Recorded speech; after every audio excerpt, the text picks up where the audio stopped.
Pada saat memotong gaji karyawannya, Juhariah ini mengatakan jika dia hanya ingin meminjam sebagian gaji karyawannya, makanya dia potong langsung untuk sementara. Dan mereka hanya diberikan sekitar 1,3 juta saja. Dan hal tersebut jelas tanpa sepengetahuan Asep. Halo Sobat Pena, apa kabar hari ini? Assalamualaikum warahmatullahi wabarakatuh. Hari ini kita akan kembali membahas kejadian-kejadian mengerikan, kisah nyata yang terjadi di muka bumi ini. Cerita kali ini datang dari Bekasi dan baru-baru saja terjadi pada tahun 2024 ini. Kisah ini benar-benar masih hangat diperbincangkan di tengah masyarakat. Bercerita tentang seorang laki-laki yang mengalami nasib tragis, dihabisi oleh anggota keluarganya sendiri, termasuk dengan calon menantunya. Alasan kenapa dia dihabisi dengan keji itu gara-gara sang istri merasa kesal pada suaminya karena merasa tidak pernah diberi nafkah yang cukup. Dan kisah ini menjadi kisah terkejam yang terjadi pada tahun 2024 ini. Bagaimana kisah selengkapnya tentang kasus yang satu ini? Langsung saja kita bahas di Kata Pena.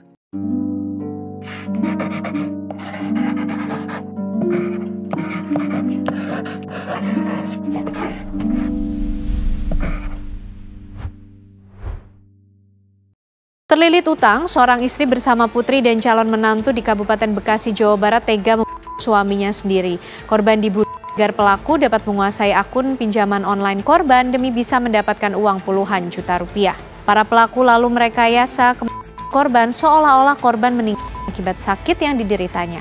Sebelum kita mulai ke ceritanya, jangan lupa untuk subscribe channel ini dan bagikan video ini ke teman-teman kalian.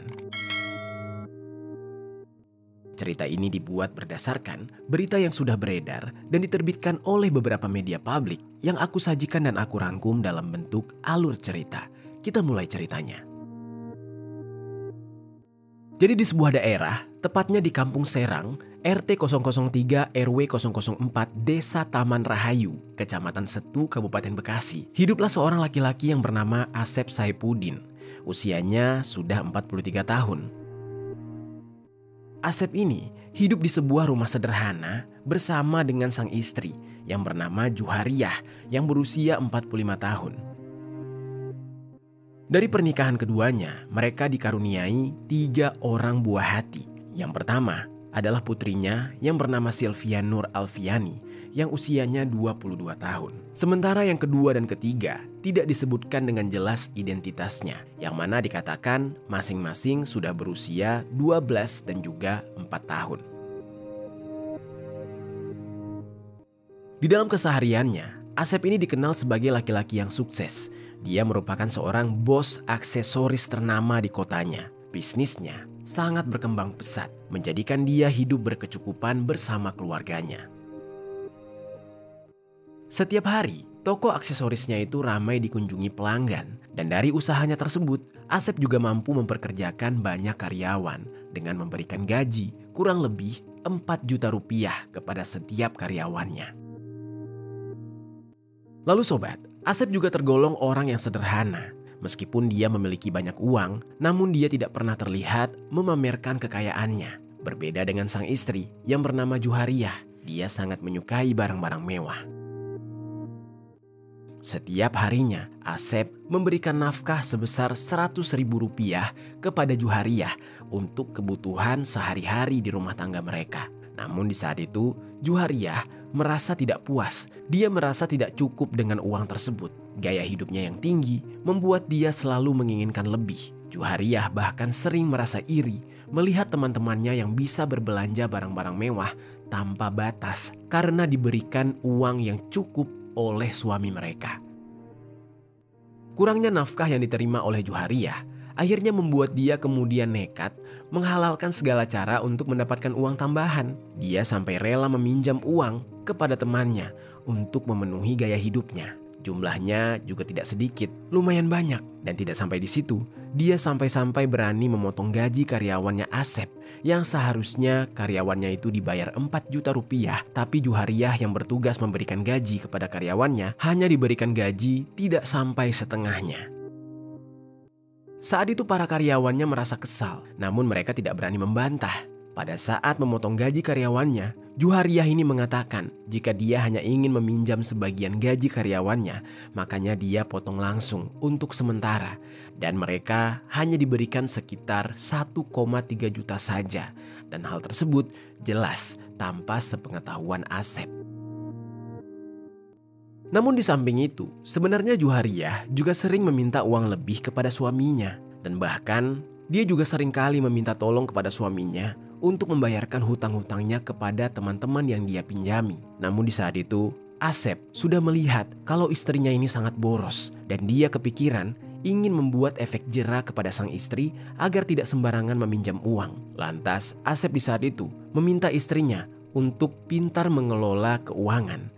Dia ingin istrinya bertanggung jawab atas hutang-hutangnya sendiri. Di saat itu Asep tidak mau membayar hutang-hutang dari istrinya ini. Lantaran dia melihat istrinya ini tidak sekali dua kali berhutang, tapi sangat sering. Dan setiap berhutang, dia jarang sekali memberitahu Asep. Dia hanya memberitahu Asep di saat akan membayar. Lalu, hal tersebut ternyata kemudian membuat Asep dan Juhariah jadi sering bertengkar. Hari demi hari, rasa ketidakpuasan Juhariah semakin membesar. Dia mulai merasa bahwa Asep ini tidak cukup menghargainya dan tidak cukup menafkahinya dengan segala kebutuhan yang dia inginkan.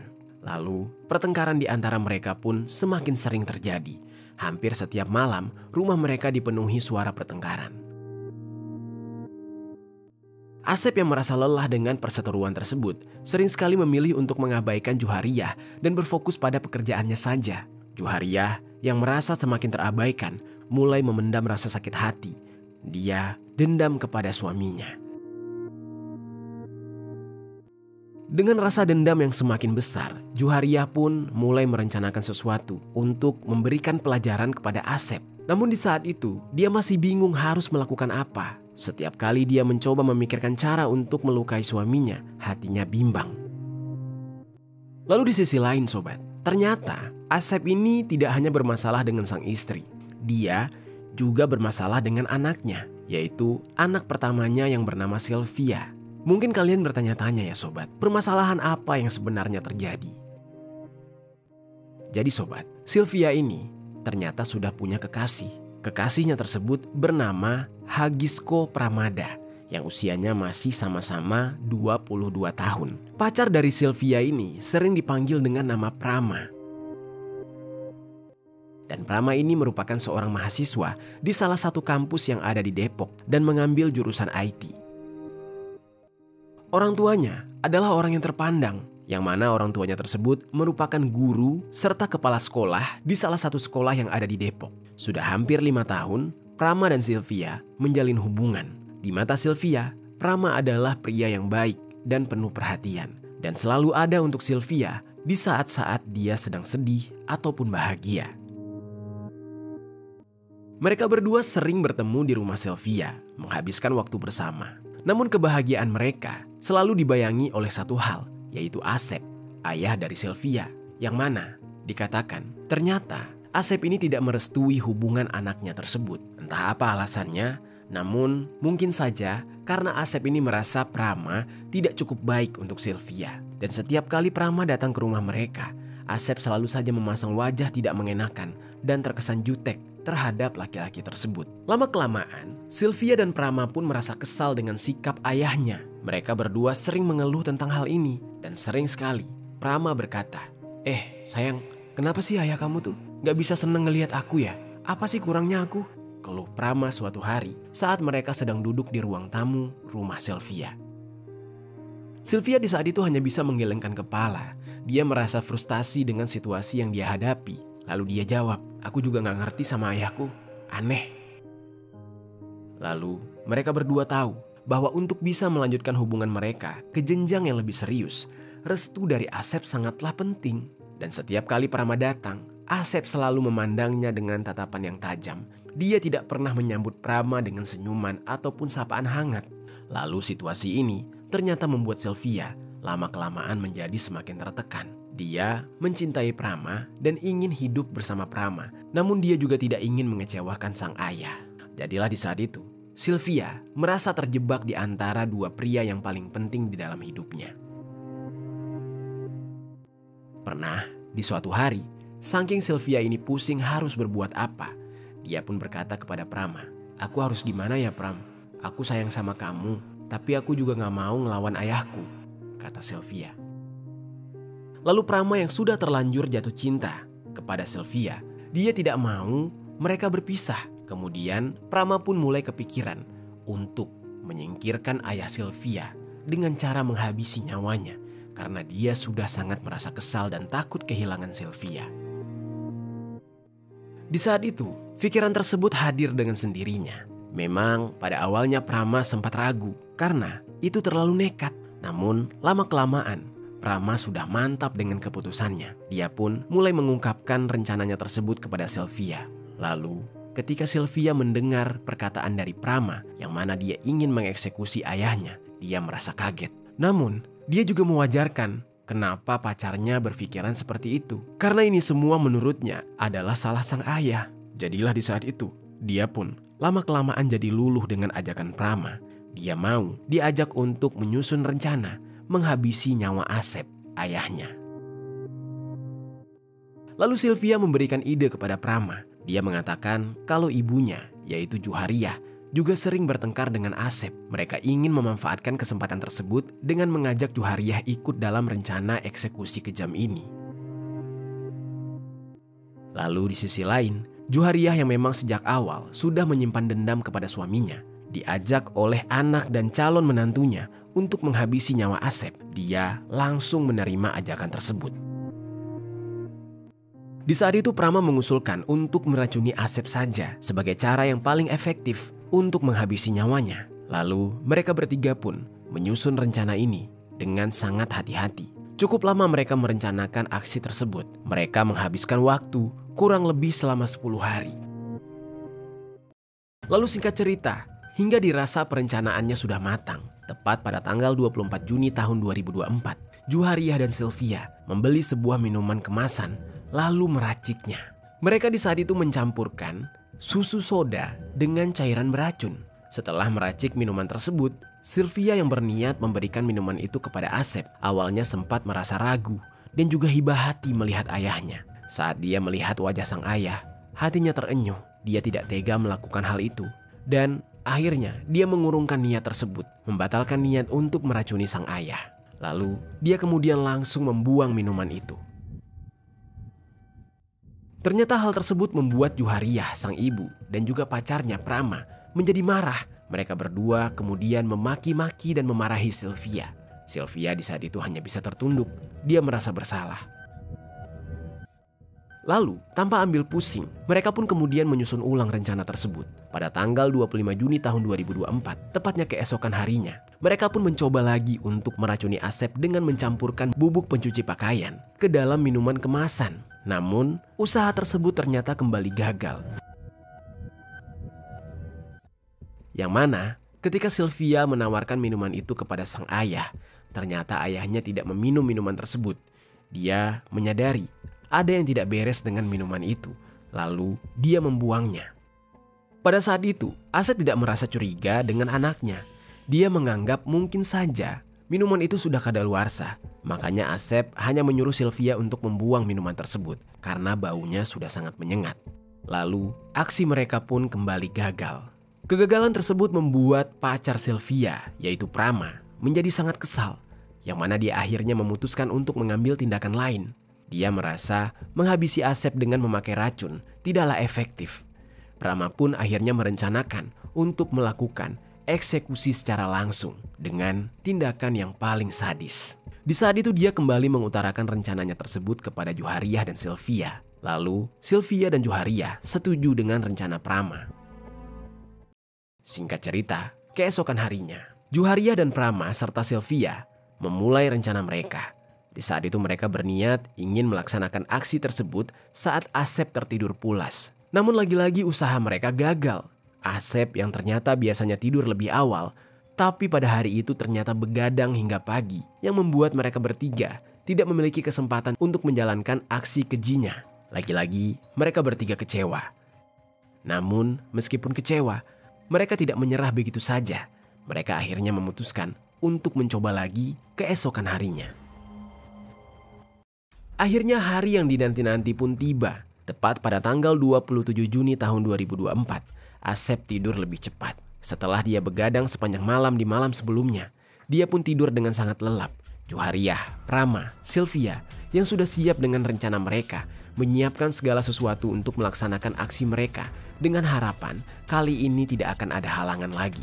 Lalu mereka bertiga pun berkumpul di kediaman Asep. Mereka sempat melakukan briefing terlebih dahulu sebelum melakukan aksinya ini. Tidak lupa juga mereka memastikan 2 adik dari Sylvia ada di rumah dan sudah tertidur. Lalu setelah semuanya dirasa aman, tepat pada pukul 3.30 dini hari, mereka bertiga kemudian langsung menuju ke kamar Asep. Tanpa basa-basi, saat mereka bertiga masuk ke dalam kamar, Prama yang memang sudah kalap langsung saja mengambil sebuah helm lalu menghantamkan helm tersebut ke arah kepala Asep dan beberapa bagian tubuh lainnya dengan sekuat tenaga sebanyak berkali-kali. Seketika Asep di saat itu terbangun, dia berteriak, dia kaget dan sempat melakukan perlawanan. Dan untuk menghentikan perlawanan dari Asep, Sylvia dan Juhariah langsung membantu Prama untuk memegang bagian kaki dan tangan Asep lalu diikat dengan sekuat tenaga. Setelah Asep tidak bisa bergerak, Prama langsung saja mengarahkan tangannya untuk mencekik leher Asep selama beberapa menit hingga akhirnya Asep kehabisan nafas dan tewas di dalam cekikan tersebut. Lalu setelah menyadari kalau Asep tidak lagi bergerak, mereka pun memeriksa kondisi Asep yang mana ternyata memang sudah tidak bernyawa. Lalu mereka bertiga pun langsung menjarah harta benda milik Asep. Yang pertama adalah handphone. Lalu mereka membuka m-bankingnya dan mentransfer sejumlah uang dari rekening Asep ke rekening milik Sylvia. Dari sana, Sylvia membagikan sebagian uang tersebut ke rekening Prama. Dan tidak berhenti di situ saja, Prama juga memanfaatkan kesempatan ini untuk mencari keuntungan lebih. Dia membuat aplikasi pinjaman online menggunakan data Asep sebagai peminjam. Dan peminjaman tersebut diajukan pada 2 aplikasi. Yang pertama, dicairkan sebanyak 13 juta rupiah dan yang kedua sebanyak 43,5 juta rupiah dengan total 56,5 juta rupiah. Lalu uang tersebut mereka gunakan untuk melunasi hutang-hutang serta berfoya-foya.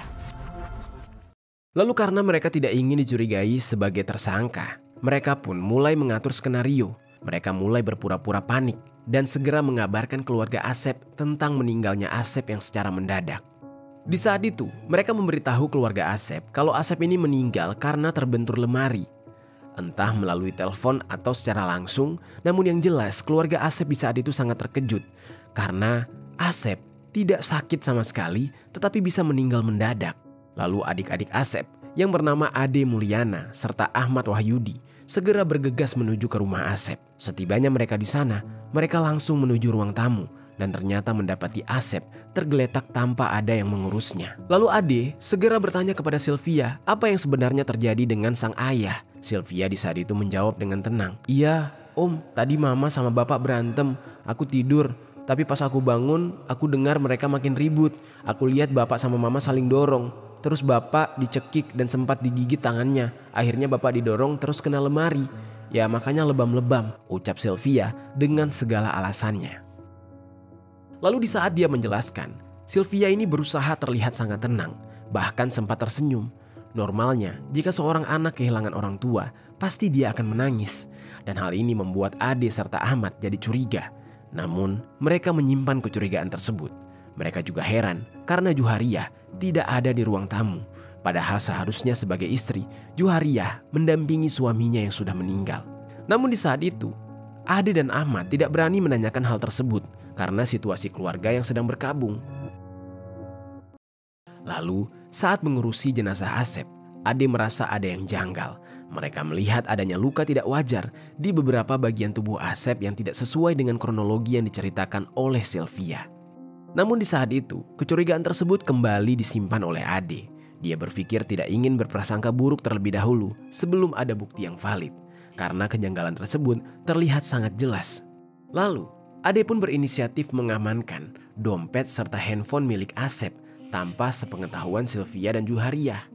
Lalu setelahnya, Juhariah dan Sylvia terus saja berdrama seolah-olah mereka sedih atas meninggalnya Asep.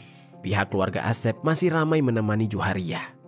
Setelah kejadian tersebut, Prama juga semakin sering berkunjung ke kediaman Asep. Pada satu kesempatan, Ade, adiknya Asep, sempat bertanya kepada Prama tentang meninggalnya Asep.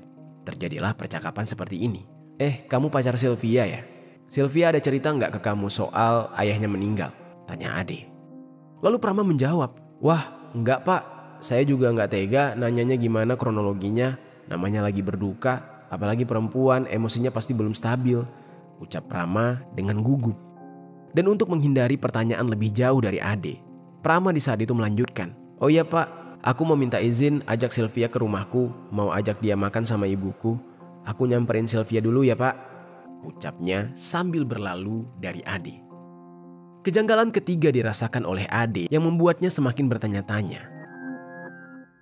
Beberapa hari kemudian, tepatnya 10 hari setelah kejadian, ponsel Asep tiba-tiba berbunyi. Ade menyuruh Ahmad untuk mengangkat telepon tersebut dan tanpa berlama-lama, Ahmad langsung mengangkat telepon itu dan terjadilah percakapan seperti ini. Halo, iya dengan siapa ya? Tanya Ahmad. Kami dari perusahaan pinjaman online, ingin menagih pinjaman yang Bapak Asep ajukan beberapa hari lalu, jawab suara telepon tersebut. Lalu mendengar hal itu, Ahmad pun mengerutkan dahinya. Dia bertanya, oh kakak saya minjem uang, berapa nominalnya? Saya janji bakal lunasin hutang kakak saya jika memang dia pinjam.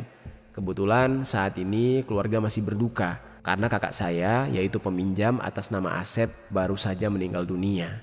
Namun utang kakak saya adalah tanggung jawab keluarga dan kami bakal bertanggung jawab, ucap Ahmad. Lalu si penagih ini bertanya, loh meninggal dunianya kapan? Kalau memang nasabah meninggal dunia, kami minta surat kematian agar hutangnya bisa dianggap lunas.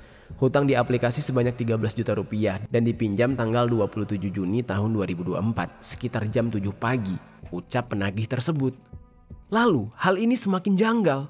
Ini membuat Ahmad kaget dan dia bertanya, loh mbak, kakak saya kan meninggalnya tanggal 27. Di jam segitu kakak saya udah meninggal dunia, bahkan saya yang ngurusin jenazahnya. Kok bisa sih dia minjam hutang di tanggal segitu? Nggak mungkin banget.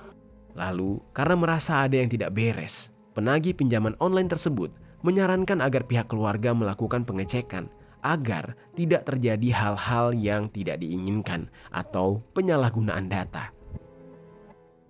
Karena merasa ada yang janggal, akhirnya Ahmad pun menceritakan kepada Ade. Dan dengan adanya kejadian tersebut, Ade dan Ahmad berdiskusi.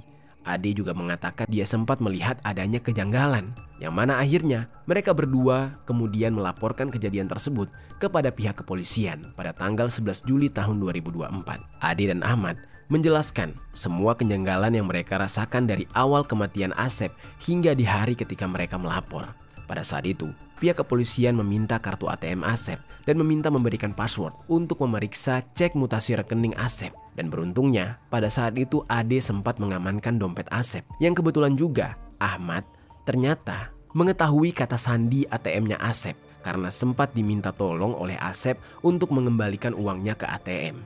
Lalu mereka pun memeriksa mutasi rekening tersebut dan pada saat dibuka, ternyata ada sebuah transaksi, yaitu transferan uang yang menuju ke salah satu rekening keluarga Asep. Rekening tersebut adalah rekening Sylvia. Dan dari situlah polisi juga mengetahui bahwa ada penerimaan dana yang berasal dari pinjaman online yang kemudian juga ditransfer ke rekening Sylvia. Akhirnya pihak kepolisian mulai mendalami kasus tersebut dan tidak sampai di situ. Untuk membuktikan kejanggalan yang dilaporkan oleh Ade, pihak kepolisian kemudian melakukan pembongkaran makam pada tanggal 16 Juli tahun 2024 untuk dilakukan otopsi. Singkat cerita, pihak kepolisian di saat itu langsung melakukan pembongkaran atas persetujuan keluarga besar. Lalu jasad tersebut pun dibawa oleh tim forensik untuk dilakukan otopsi. Di saat itulah Sylvia dan sang ibu serta pacarnya mulai merasa panik. Lalu pihak kepolisian mulai mengungkap hasil penyelidikan yang mana dikatakan memang benar meninggalnya Asep sangatlah tidak wajar dan polisi telah mengungkap bahwa pelaku yang dicurigai atas kasus ini merupakan Sylvia pada awalnya. Dan tanpa berlama-lama pihak kepolisian langsung saja melakukan penangkapan terhadap Sylvia. Dan di saat itu Sylvia mengakui kalau dia melakukan hal keji ini tidak hanya sendirian, namun bersama sang ibu, yaitu Juhariah, serta pacarnya yang bernama Prama. Akhirnya, ketiga dari mereka pun ditangkap tanpa melakukan perlawanan. Pada saat ditangkap, mereka sempat mengelak, namun semua bukti dan fakta mengarah kepada mereka. Dan mereka bertiga tidak mau mengungkapkan kronologi sebenarnya. Lalu setelah beberapa hari ditahan, pihak kepolisian terus mendesak mereka, yang mana sampai pada akhirnya mereka pun mengakui perbuatan keji mereka tersebut. Mereka mengatakan mereka punya dendam terhadap Asep, namun motifnya berbeda-beda. Lalu setelah semuanya terungkap, Ade dan Ahmad yang merupakan adik dari Asep benar-benar murka. Mereka meminta pihak kepolisian menghukum seberat-beratnya terhadap ketiga pelaku tersebut. Sementara itu, jasad Asep kembali dipulangkan kepada pihak keluarga dan ketiga pelaku terancam vonis hukuman mati.